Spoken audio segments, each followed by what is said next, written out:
இயேசு சர்வத்துக்கும் சுதந்திரவாளி. அவர்தான் உலகத்தை உண்டாக்கினவர்.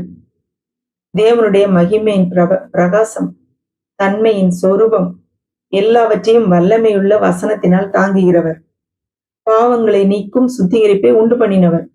உன்னதத்தில் உள்ள மகத்துவமானவருடைய வலது பார்சத்தில் உட்கார்ந்திருக்கிறவர். தேவதூதரை பார்க்கிலும் மேன்மை உள்ளவர். மாம்சத்தையும் ரத்தத்தையும் உடையவர்.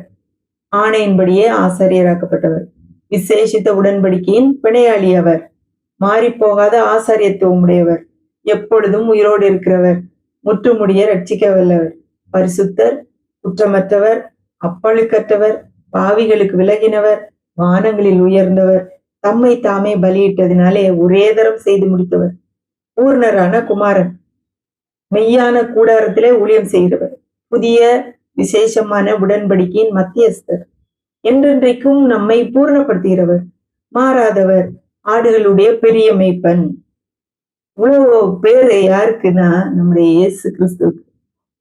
இதை தியானிப்போம், இதை திரும்ப கேட்டு பார்ப்போம். இவ்வளவு அருமையானவர் அவர். அவர் என்னுடைய மீட்பர், அவர் என்னுடைய ரட்சகர் என்று யோசிக்கிற காரியம் எவ்வளவு நமக்கு ஆச்சரியத்தை கொடுக்குது இல்ல.